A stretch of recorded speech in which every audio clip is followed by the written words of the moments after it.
led a group of extremists to overthrow the English Parliament and King James I.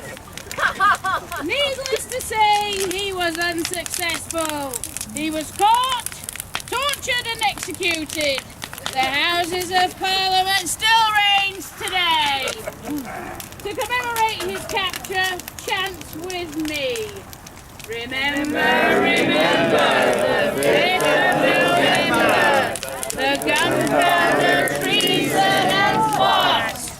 I know no reason why the gunpowder treason shall ever be forgot. Now, shout with me, everybody!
Woo!